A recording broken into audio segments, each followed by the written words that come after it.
welcome to, or welcome back, whatever you want to call it.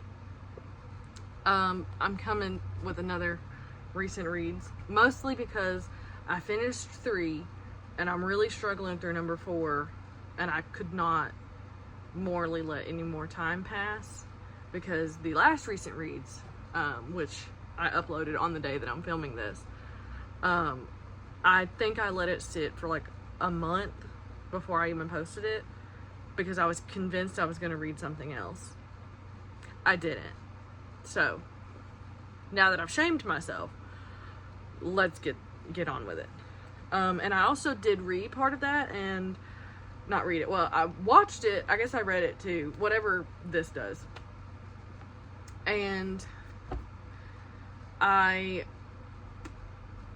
remember in the very end that I said I wanted to get through whatever books.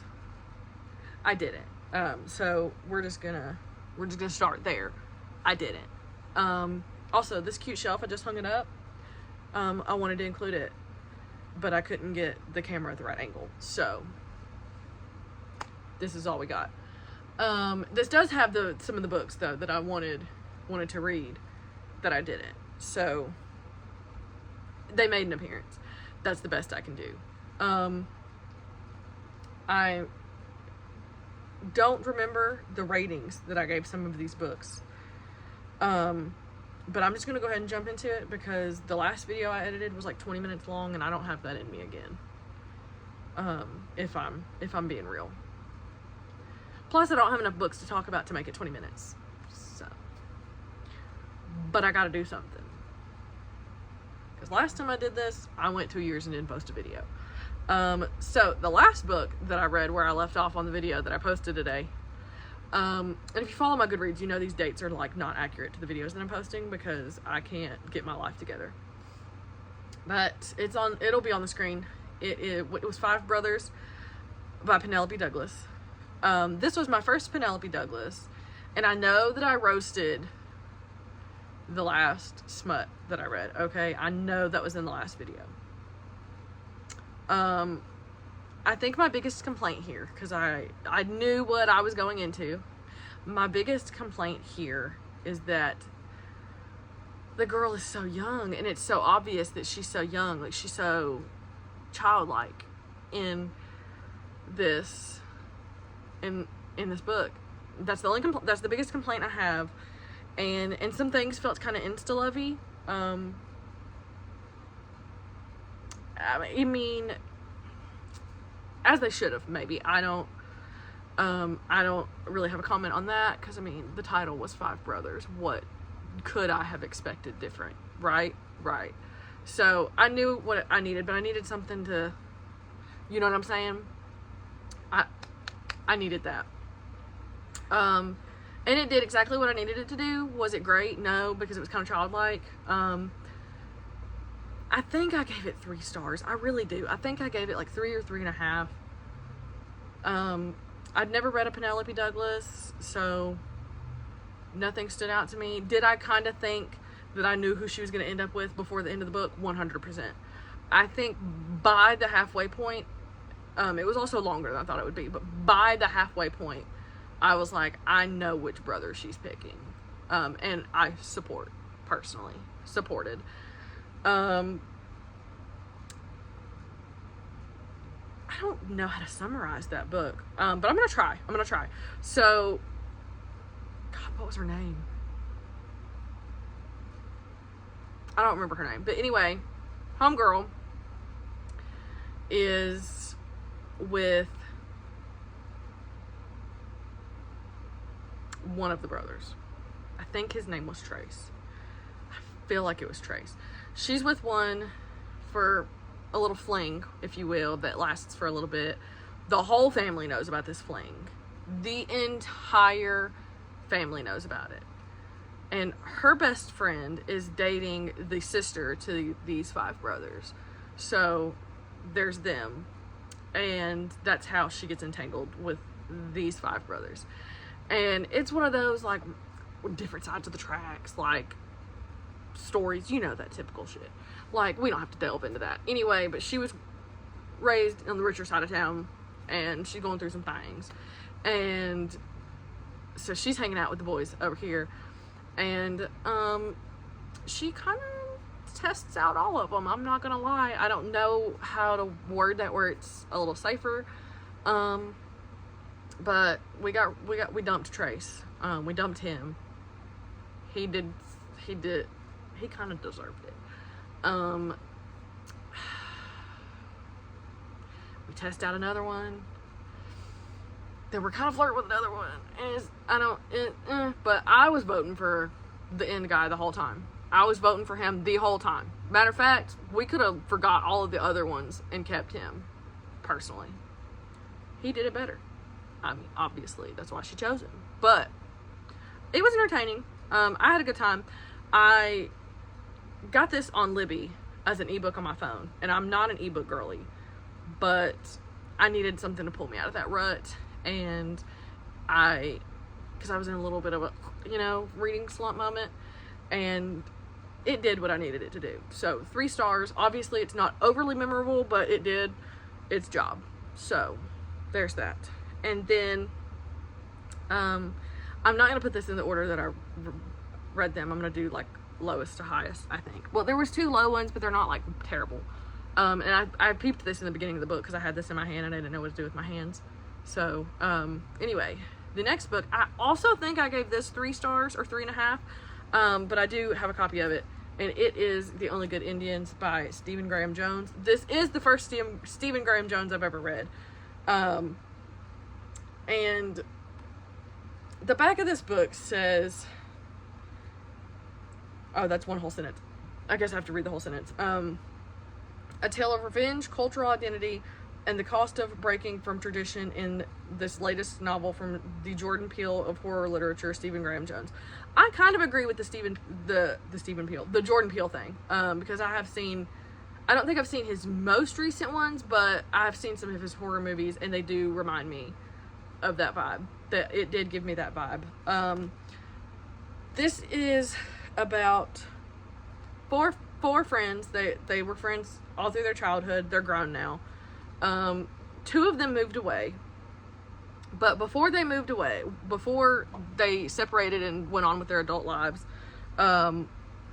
they went hunting on a part of the reservation. I think it was part of the reservation that they should not have been hunting on, that they were not supposed to be hunting on. And they took out like a herd or a partial herd of elk. And one of the elk was really young, and so it haunted one of the friends, and so there's 4 friends. One of them gets plucked off like the next summer. Like it's at the very, very beginning of the book. He dies within the first 5 pages, and then it switches points of views to the second character, which I really liked. That story really was building up. And so when his section ended, you were about at the halfway point, and then it went into the next 2 friends, and it only followed the point of view of the one friend. And this was back home at the reservation city in which they live in, and honestly, it felt like 2 separate books from the first half to the second half. So the transition did not transition. And there were references in here that I truly feel like I did not catch, for obvious reasons. So I feel like some things 100% went over my head. I did try annotating this book because it was for one of the book clubs that I'm in, which is like a Thrillers and Tonics book club. If you're near the Middle Tennessee area, check that out on Facebook. I didn't go to the last meeting. I'm so sorry. I didn't get to go, but none of us overly loved it, and we all kind of said the same thing, that we feel like there was references that we didn't catch, but it was not like overly memorable. Nobody just fell in love with it, but and it was fine. I think the ending and who was it a who? I don't know how to word that. I'm gonna say who, because I really, the person 100% had an identity, or the entity had an identity. I I think that ending was pretty good. Personally, I think it tied the women in the story. I think it tied them together really good. That got me. I would read more by him, and I do own a couple other of his books, so I do look forward to reading other ones. I think maybe this was not the best one of his to start with, but because maybe it's one of his earlier works. It is a newer book than I thought it was. I thought this was like at least 10 years old, and it wasn't. But I liked it, and I didn't like annotate the sides. I didn't use the post-it notes, but I did like, I did like do some underlining and stars, and like I made comments out to the sides, and so I did, because I felt like if I was reading it for book club that I needed to remember things, so that was fine. I think I gave this 3. I really am leaning towards 3.5. It was fine. I'm gonna keep it because I have other books of his and I didn't just hate it, so it will be going on my shelf. And then the next book I have, my mother is reading, so a picture will be up here in a second. And she did it again. Let me tell you. This book was for one of my other book clubs, the one that I talked about previously. And it is The 7 Husbands of Evelyn Hugo. And I don't know why I didn't read that book sooner. And we know I loved Daisy Jones. Okay, we know I loved Daisy Jones and the Six, but Evelyn hit different. I liked me some Evelyn. I'm pretty sure that I either gave that a 4.5 or a 5-star on Goodreads. If I'm wrong, prove me wrong in the comments, because I can't look at my Goodreads right now. But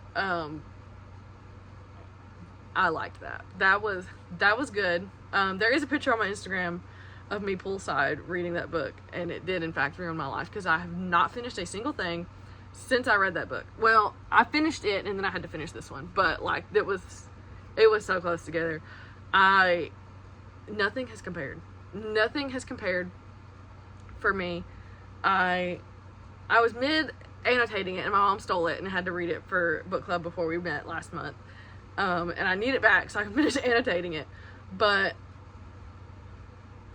I feel like if you don't know what that book is about, have you been living under a rock, number 1. But number 2, obviously, it's in the title. It's The 7 Husbands of Evelyn Hugo. But Evelyn chooses a journalist and to basically spill her life to, and they're going to write a book together. And she goes through her entire life story with no fabrication, no stories they sold to the media, none of that. It's full truth. And so it follows Evelyn's 7 husbands, which is basically her life story, and all ensues from there. And personally, I loved that book, but I have one comment to make about this read verse that Taylor Jenkins Reid has created, and I want to know why we haven't gotten a book about Mick yet. That's what I want to know, because I've got her other books, because I did love Daisy Jones, and I just, I decide I like an author and then buy books and then don't read any more of them. I know we've got one about Mick's kids. I know that, and it's on my list. It's on my radar. I'm fixing to tell book club we got to read it, because I could not contain it. But I want Mick. I want his story. I want it now, because I'm tired of seeing him pop up in these books, and I ain't gotten one about him yet. So, Taylor, get on that. But I think that's the only ones I've read, because I had to check out my Goodreads and then like sit there and memorize it before I came to film this video.